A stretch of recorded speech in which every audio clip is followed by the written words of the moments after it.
Hello, it's Leah. Thank you for joining me today. Today we're doing a fun video where I'm going to talk about 10 different ways that I very well may be healthier than you. The reason I'm doing that is because I'm always getting these comments that it's impossible for me to be healthy because I'm fat.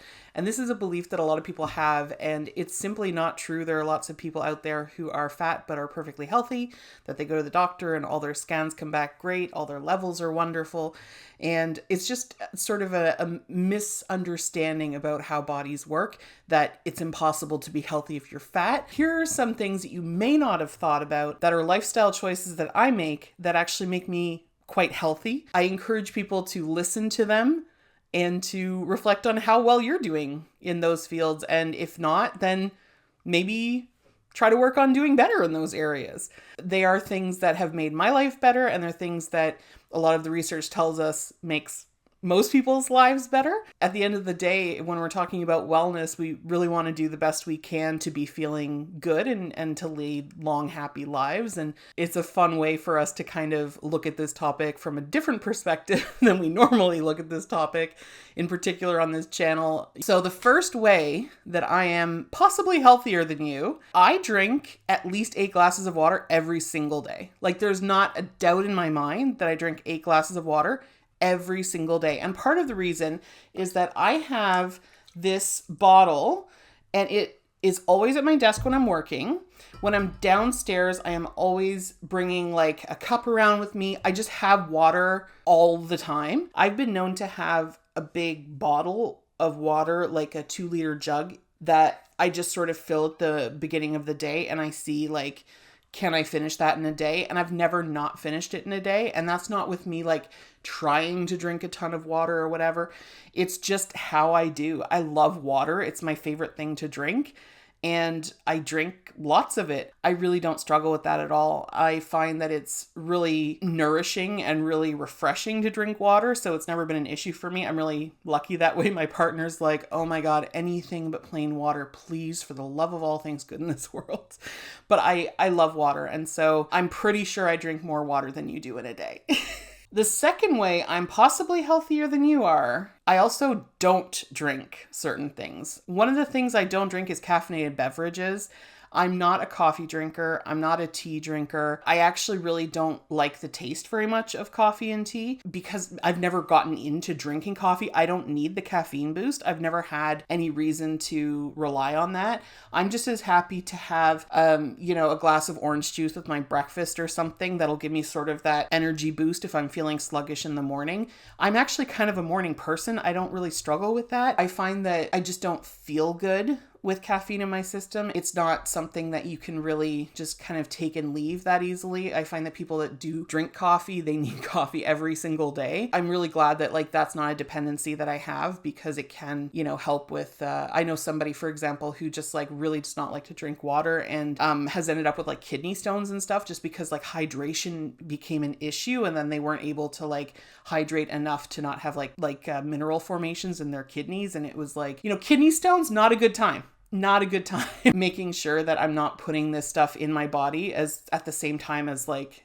yes, putting lots of water into my body has been really beneficial for me as well. So that is another way that I probably am healthier than you. And the third way that I am possibly healthier than you, most likely healthier than you, I don't drink. I don't drink alcohol at all. Not even socially, not even once in a while. I haven't had a single drink in over 10 years. This is because when I was younger, I did drink quite a bit. I was doing it because I felt pressured socially to do it. And I realized that I really didn't like the relationship I had with alcohol. And it was basically just a decision that I made one day. I said to myself, like, who I am when I'm drinking is really bubbly and outgoing and whatever. But the thing is, like, I don't feel good afterwards. Drinking is like, we know that it's not good for our livers. We know that it's not like, it's literal poison that we're putting into our bodies. And we do it because, it's fun, or we like the effects it has on us, or maybe we like the taste of it, whatever. But we don't really drink for our health. It's not really a thing that most people would say, oh yeah, I drink every day because it makes me healthy. They usually have different reasons for that. It's not to judge anyone who does drink, but I didn't like the relationship I had with alcohol. And so I completely left it behind in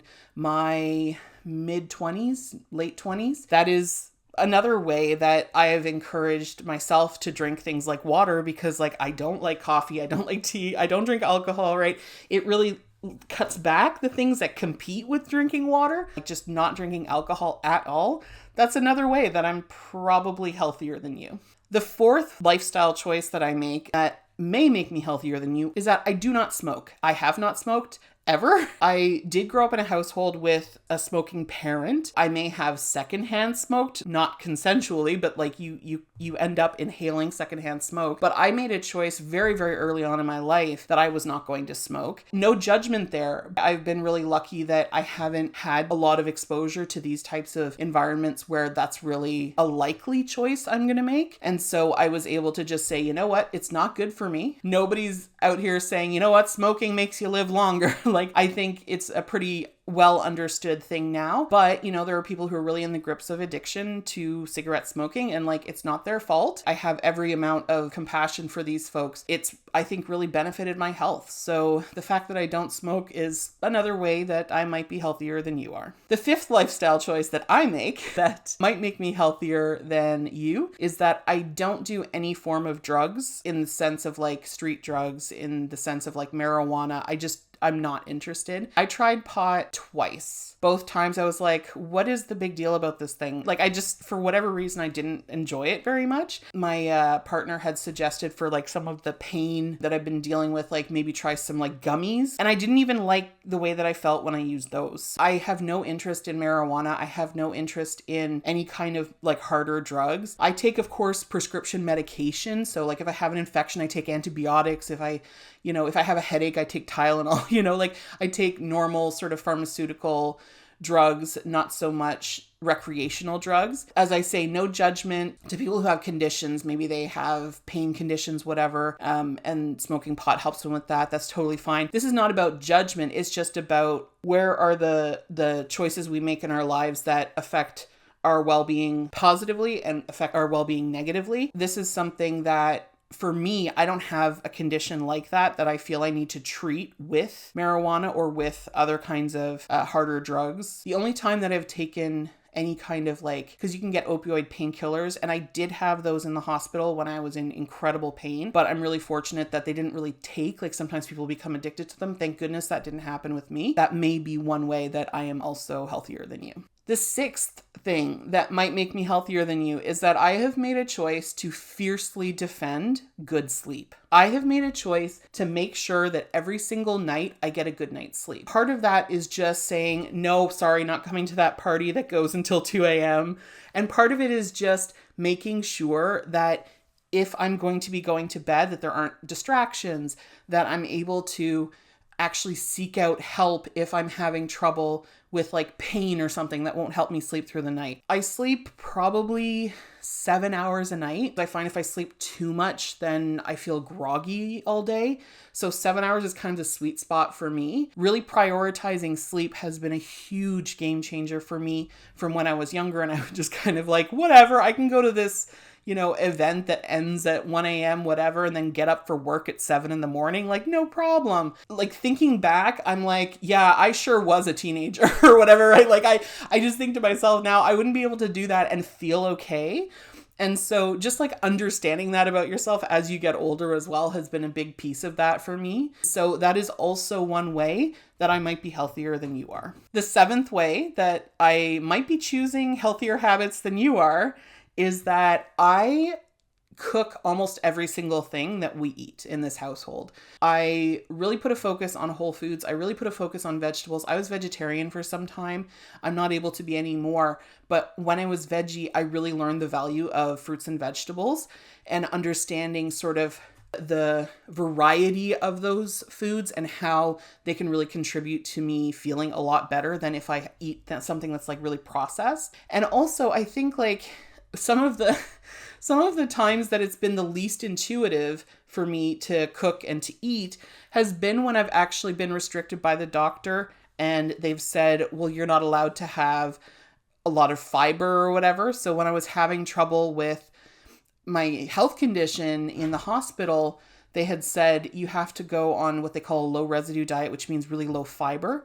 And that was actually really difficult for me because I couldn't have beans. I couldn't have a lot of like fruits and vegetables. I couldn't have whole grains. And that was weird. Being able to kind of know what kind of food you're putting in your body is really helpful. It's not to say that we never order pizza or something. We absolutely do. But for the most part, we're not really having those question marks about like what's in the food that we're eating. We're able to sort of look at the ingredients and say like, does this make me feel good? Does this not make me feel good? Am I going to feel awful after I have this thing from McDonald's? The answer is always yes for me. Or am I going to feel rejuvenated and energized after having this stew or curry or whatever that I make? I would say that's another way that I'm possibly healthier than you are. The 8th lifestyle choice that I have made that might make me healthier than you are is that I go to the doctor regularly. I go to the doctor if there's a concern. I go to the doctor if I'm due for a pap smear. I go to the doctor if there's a flu shot available. I have access to universal healthcare, and that helps a lot. This is something that we enjoy in Canada. It's just part of sort of the culture here. I'm really, really grateful for that. That is something that has been so important in my life, and that honestly I would defend to the deaths. Like if someone tries to take away my healthcare, I'm coming for you. It's so sad to see, people struggling with like medical debt and stuff when there is so many reasons why people should be able to access these services. And like, this is not supposed to be a flex of like, I get to go to the doctor and you don't, like that's not at all what I mean. But I think it's important for us to acknowledge that like sometimes health choices that we make are not completely in our hands. I'm really fortunate that I get to go to the doctor when I'm sick and not worry about going into debt. I'm really fortunate that basically I have a lot of education and I can really think critically about stuff. So like people on the channel will be like, you don't listen to doctors, you think you're smarter than them. I'm like, no, I don't think I'm smarter than them. But if they ask for something unreasonable, I'm going to ask questions. And so if someone says, we're going to recommend this treatment that makes absolutely no sense, I'm going to ask them why. And if they can't explain why, then I might not do it. There's tons and tons of evidence, even in the videos on this channel, of times when the doctor has said, let's do this thing. And I've said, okay, great, let's do this thing. I'm happy to comply with the doctor if it makes sense. And I think it's really important to know that it's not that you do not respect doctors or that you think you're smarter than doctors to ask questions that are reasonable. And so sometimes it's important to remember that doctors are human just like you and me. We know that statistically, for example, people of color are wildly underdiagnosed in the same conditions that white people would just instantly get a diagnosis. We know that people have biases. And if you have those biases and you're treating people, those people might be the targets of those biases, whether you know it or not. And so when people say to me, the treatment for your broken arm is you're going to lose weight, logic says, okay, I don't know that they're trying to treat my broken arm right now. So like, let's see if there's some fat bias happening here and to ask those questions. I actually have been able to build up a super positive relationship with my doctor over the years. Like the video where I talk about how incredible the relationship with my doctor has become over the years. And that's partly because she has sometimes messed up because of her fat bias. And I think she realized that eventually, but also because generally speaking, I have been really compliant. And I think over the years, she's come to trust me because she's like, oh, wait, okay, so I guess she is doing what I'm telling her to do. Access to healthcare is a privilege. Part of treating that with respect is to go into the doctor and to hear them out and to do what they say for the most part. And if you have questions, to be able to have an honest conversation with them and help them do better by saying, hey, I just want to know why we're recommending this. I would say like my relationship with healthcare is a little bit complicated for sure, but I do go to the doctor and I go to the doctor regularly. And so if something's wrong, I'm asking the doctor about it. Because I'm able to do that, it's possible that I am healthier than you are. The 9th reason why I might be healthier than you are is that I'm in therapy. Somebody in one of the comments was like, you need to go to therapy. And I was like, you really think I'm not in therapy? It was so funny. I've been in therapy now since, it's been almost 10 years actually that I've been in therapy. I am of the opinion that therapy should just be available to every single person. There should be no barrier to it. I think therapy is honestly a lifesaver for so many people. I wish therapy was available to a lot more people. It was a little more accessible to people. but I'm super grateful that my job has some benefits that helps to cover some of the cost of therapy. Therapy has really helped me in a million ways in terms of my mental health, obviously, but also my physical health. So, if I'm having trouble sleeping, for example, as I talked about before, sleep is really important to me. So if I'm having trouble sleeping, I can work through that with my therapist and then my sleep improves. And as a result, my health improves, my concentration, my energy levels, my ability to just go through the day and not feel a lot of pain or soreness or whatever. But also just being able to lower my stress levels, because we know that stress has a really, really adverse effect on the human body. And so being able to lower stress levels if I'm going through some kind of stressful event, or if I'm going through some kind of like major loss or something like that, that I'm able to work through that with my therapist helps to really lower my stress levels. And working with a therapist, you often get tools to help you manage stress in the day-to-day. And so I would say as a person, I'm considerably less stressed in my day-to-day life than I was 5-10 years ago. I really try to do what I can to confront things before they happen that might cause stress. And those types of strategies have really helped me to lower the amount of stress in my life. And as such, I really think that I'm quite a bit healthier than a lot of people. And the 10th and final lifestyle choice that makes me possibly healthier than you is that I'm super in touch with my body. When we have any kind of indication from our body, we have two choices. We can either listen to it or we can shove it away and ignore it. And I choose to listen to it. I wake up in the morning and let's say my calf is really sore. My body's like, oh man, we got like a pain there. I have two options. I can either barge through my day and just like not even pay attention to it, pretend it's not there, and possibly injure it worse. Or I can maybe give the calf a little massage. I can maybe, tentatively walk about on it and see if it's getting better or worse, and sort of adapt to what signal my body is telling me. If I forget to eat or something, my body tells me, right? And it says, we need food. Like, it's time. I have this weird thing where every so often I get this hankering for blueberries. I really think it's my body telling me that there's something in blueberries that I need. And so just little things like that, being able to really be in touch with your body, it will tell you what it needs a lot of the time. When there's like so many things going on in life that can distract us, like social media and our jobs and our personal lives, all of the things medically that might be happening, to just be able to like sit still for a second and be like, okay, what is my body saying right now, is actually really powerful, and it really helps you take care of your body. Bodies are pretty amazing, actually, and they can really tell you so much about what they need if we listen to them. It's worked out really well for me. So that's another way that I might be healthier than you are. So this video was just kind of experimental and kind of a little off the beaten track, just to kind of throw ideas out there around how we might define health and wellness. I think it's really important for us to have a much more nuanced approach than some of the people have in my comments. Health being basically, there's an equal sign between health and thinness. And I think it's really important to think about the things that are really your choice and in your control to affect. Because if we're thinking about things that are not, then there's all of this shame. So like people will say, well, healthiness would mean being thinner. And it's like, okay, but we know that becoming thinner is really unlikely and really difficult and not as much in your control as saying something like, you know what, drink 8 glasses of water in a day. Make sure that you're being conscientious about how much caffeine you drink. Make sure that when you're unwell, you go to the doctor. Things that we can actually influence is a really good way for us to talk about health and talk about wellness in a way that isn't just completely loaded with shame. I know a lot of people will say, well, you have control over what you eat and how much exercise you do. Well, you know what? Some people don't. Actually, some people live in food deserts. Some people aren't able to do exercise because they're really severely disabled. There's a lot of different ways that we can talk about wellness that doesn't have to put shame on people by making people feel terrible about themselves over something that they may or may not be able to control.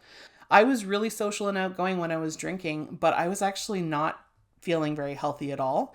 And I'll add, at that time, I was much thinner than I am now. Not much thinner, somewhat thinner, because I've always been fat. Having the time to reflect on that, having the ability to do that is really crucial. Not everyone has it, but if you have it, I really encourage you to take it, because there are so many things that we do in our day-to-day lives that affect whether or not we're going to feel well. I'd really like to move away from this narrative that wellness is based on your body size, because it's really not. And I'd like to encourage folks to make changes where they can really control it, and not to put all this shame on themselves about, oh, I'm such a failure because I didn't do X, Y, and Z. That's actually really difficult to do. So thank you for joining me today. I really appreciate it. If you enjoyed this video, got a kick out of it, learned something, please give it a like. You can also subscribe below, and then you'll get a notification if you hit the little bell every time that I upload a video, which is every Wednesday. I appreciate you joining me today. Thanks so much, and we'll see you in the next one. Bye-bye for now.